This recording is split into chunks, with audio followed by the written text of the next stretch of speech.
Hi viewers, முட்டைகோஸ் வடை எப்படி செய்யலான்னு பார்க்கலாம். அதுக்கு என்ன செஞ்சுருக்கேன்னா, கோஸ் எடுத்து சின்ன சின்னதாக என்ன செஞ்சுருக்கேன், கட் பண்ணி வச்சுருக்கேன். கட் பண்ண இந்த கோஸ் கூட நான் என்ன ஆட் பண்ணுறேன்னா, வெங்காயம் ஆட் பண்ணிக்கிறேன். வெங்காயத்துக்கு அப்புறம் பச்சை மிளகாவை சின்னதாக ஸ்லைஸ் பண்ணி என்ன வச்சுருக்க பச்சை மிளகாவை ஆட் பண்ணிக்கிறேன். அதுக்கப்புறம் சிக்கன் 65 பவுடர் ஆட் பண்ணிக்கோங்க. அதுக்கப்புறம் கோபி மஞ்சூரியன் பவுடர் ஆட் பண்ணிவிட்டு கொஞ்சம் டேஸ்ட்டுக்கான சால்ட் ஆட் பண்ணதுக்கப்புறம் நான் கடலை மாவு ஆட் பண்ணியிருக்கேன். அது கூட நான் என்ன செஞ்சுருக்கேன், சோள மாவும் என்ன செஞ்சுருக்கேன் ஆட் பண்ணி நல்லா என்ன செஞ்சீங்க, அதை மிக்ஸ் பண்ணி விடுங்க. நல்லா மிக்ஸ் ஆகி வரணும். அந்த கோஸில் தண்ணி, வெங்காயத்தோட தண்ணியெல்லாம் மிக்ஸ் பண்ணி வரும்போது அழகாக வந்துடும். அதுக்கப்புறம் என்ன செய்யுங்கன்னா, அடுப்பில் பொருட்காஞ்சி வச்சுட்டு எண்ணெய் ஹீட் ஆனதுக்கப்புறம் அதை என்ன செய்யுங்க, அந்த குட்டி குட்டி வடையாக தட்டி போடுங்க.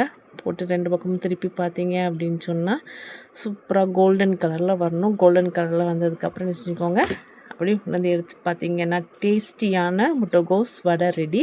கண்டிப்பாக வீட்டில் ட்ரை பண்ணி பாருங்கள். ட்ரை பண்ணி பார்த்துட்டு எனக்கு என்ன செய்யுங்கன்னா கமெண்ட் பண்ணணும். ஷேர் பண்ணிடுங்க, லைக் பண்ணிடுங்க, சப்ஸ்கிரைப் பண்ணிடுங்க. தேங்க்யூ.